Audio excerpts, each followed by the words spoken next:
All right, we're here with our client Ahmad here in Options Trading University, and Ahmad has been doing pretty amazing. Since joining, I've seen a few of your posts. You've done in July, I think you did over 6%. August, you did over 5% monthly returns. Those are pretty significant. Ahmad, tell us a little bit about your experience with the program. Like, have you had options trading experience before?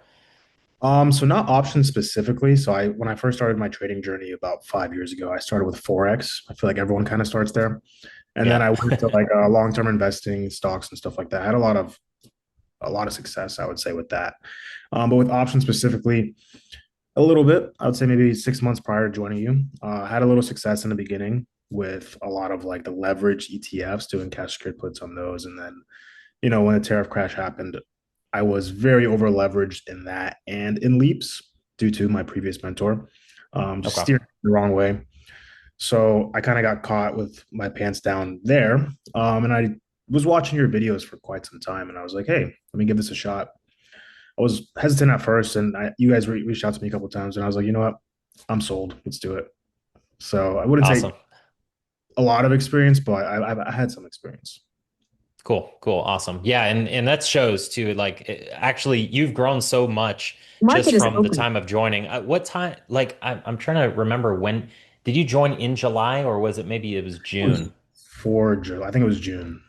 Okay, so it was right recovery from the tariffs crash, Yeah. and then you just said, "Hey, I'm gonna stick with like this new plan, selling cash secured puts, doing the wheel with our specific cash allocations." Like, how has that been? Like, are you 100% with the wheel strategy and doing cash secured puts, or are you mixing in some other strategies too? So I'm mixing in a lot of not I wouldn't say a lot, about 5 to 10% of my account I'll allocate to leveraged ETFs. So Okay, kind of like how you trade off the bottom Bollinger Band. I kind of utilize that to buy the leveraged ETFs off those to kind of just sprinkle in a little extra percentages at the end of the month. Other okay, than that, I'd say 80% of my account is cash secured puts and using the cash allocation levels that you provided. nice, nice, very cool. Yeah. So, and you said this month you're up already 7%, right? Yeah. Okay. Is this your best month so far or? It will be. Yes. Okay. Yes. This month. Very cool. Very cool. Yeah, and it shows the consistency. Like you have your 80% in the safe stuff and then use a little bit for the more riskier plays, high risk plays, but you do it very strategically with the Bollinger Band. So are you trading like a TQQQ, I imagine, something like Yeah, just that? very safe things. So I'll do like Okay. AMZU for Amazon. So like for Okay. example, like when you're doing Amazon and you're doing Apple, I can't do stuff like that with my account size at Okay. 85, 90K. So what I'll do is I'll just buy if it's close to the bottom band, then I'll buy the like leverage ETF for it, hold it for a couple of Okay. days, 5, 10%, and then sell them. But Yeah. very strategically, just because I've had experience trading in the past, so I know when to buy and when to get out and stuff like that.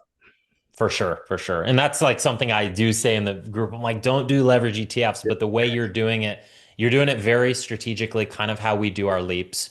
Like you're kind of using it as a leaps, essentially, just Exactly. waiting for that perfect bottom Bollinger Band entry on the daily time frame.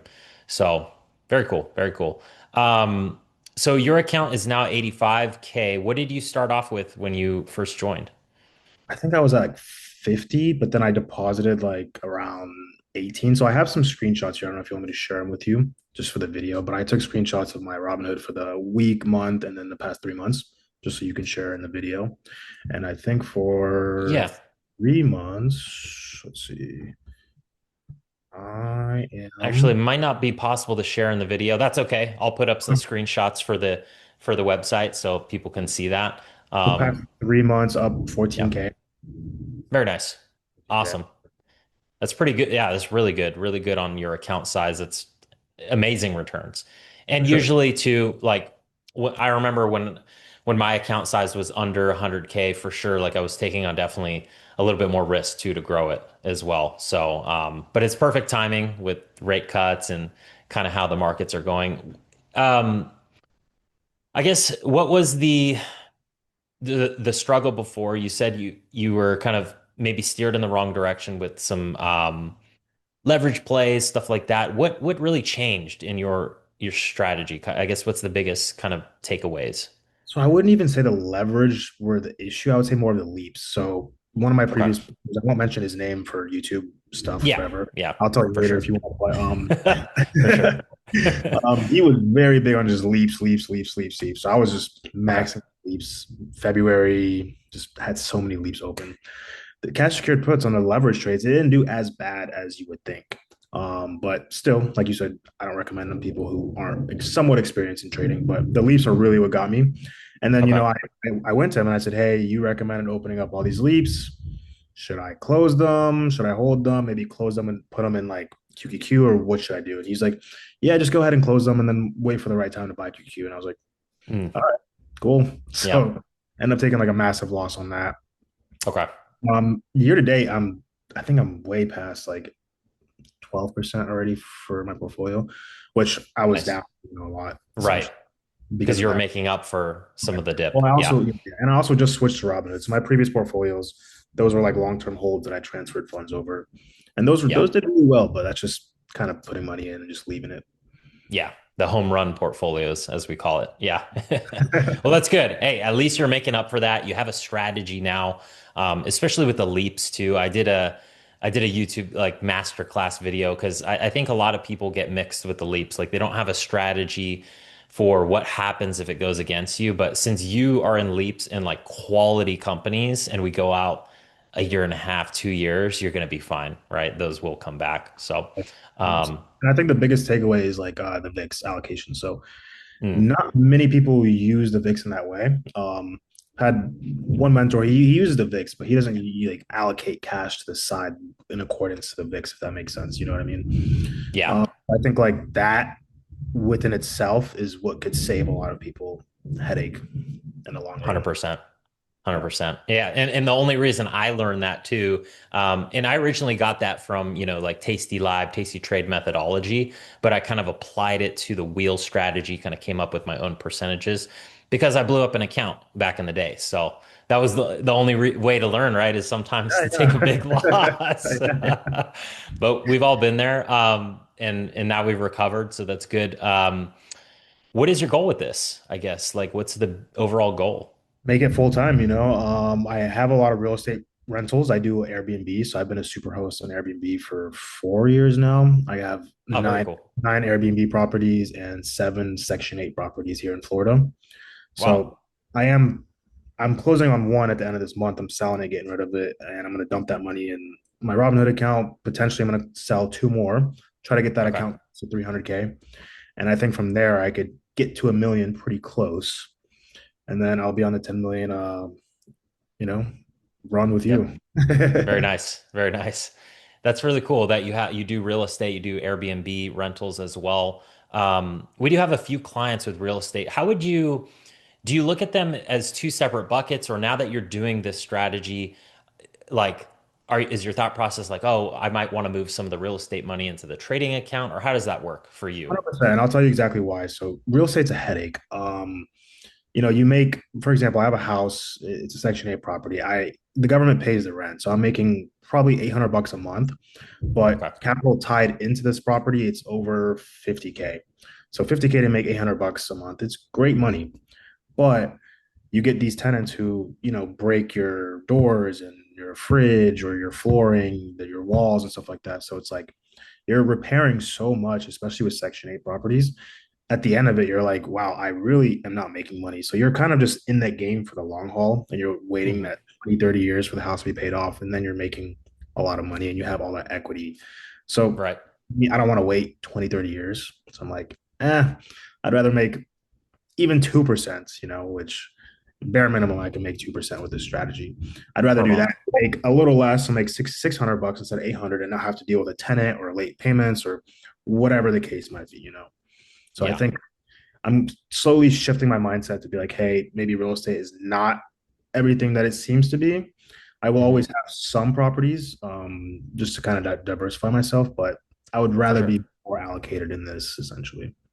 Yeah. And just to see how well you're doing with it too, it's like, I guess what would a typical monthly percentage return on like a Section 8 property be? I'm just curious because I have no clue So on that what type of real estate. so what I do is like the burr strategy. So it's a little different. I'm not like investing 200K in a property. I'll buy it, I'll renovate it because I have a degree in construction management. I have my builder's Okay. license. So I'll Yeah. renovate the properties and stuff like that. So rent it out and then refinance it. So it's a little like Okay. cheat code, essentially. Yeah. Max. So most deals I have 50K max in the property, and I'll Okay. make anywhere from 500 to $800 a month. Okay.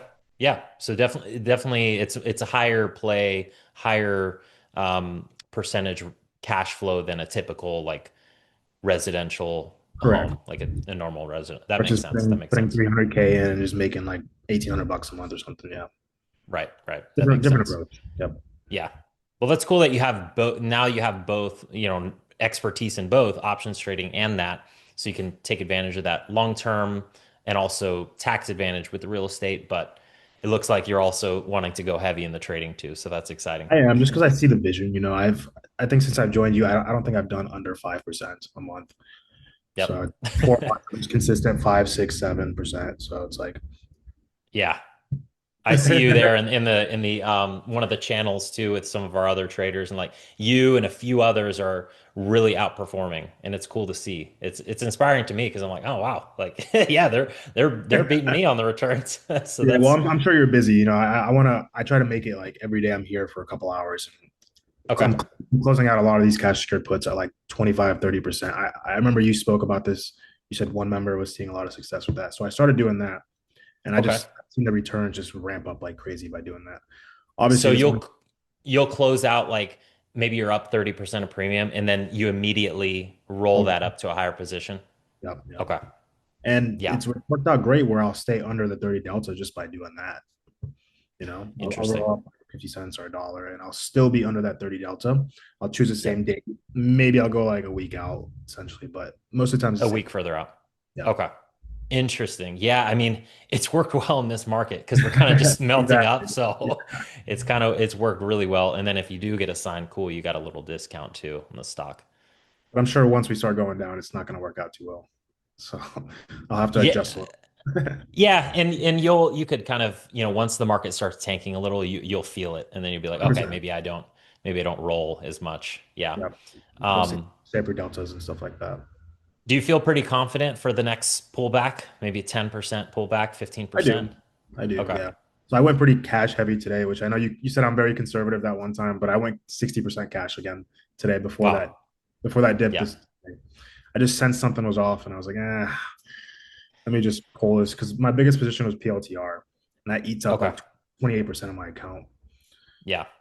I was up $180 on a CSP and I was like, let me just close this and just wait, see what Yep. happens.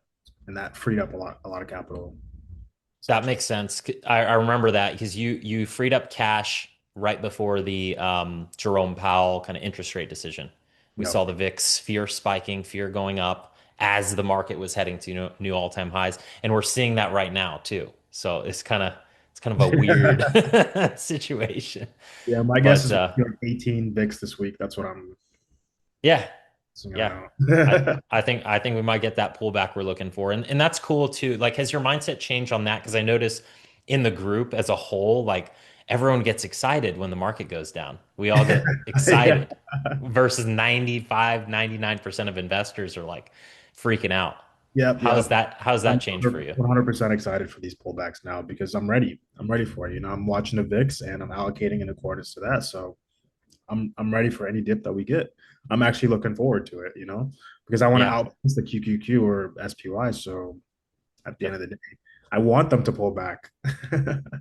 Yeah, that's when we make kind of the most money, right? Is on those dips. So Like, um that's awesome, Ahmad. What would you say to someone new that's getting into options or even into trading in general? Like, I guess what piece of advice now that you have all this experience, what would you say to them?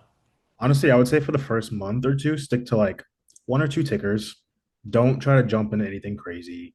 Maybe the low, maybe even just one, maybe just SoFi. Just get used to like the motion of everything. So Hmm.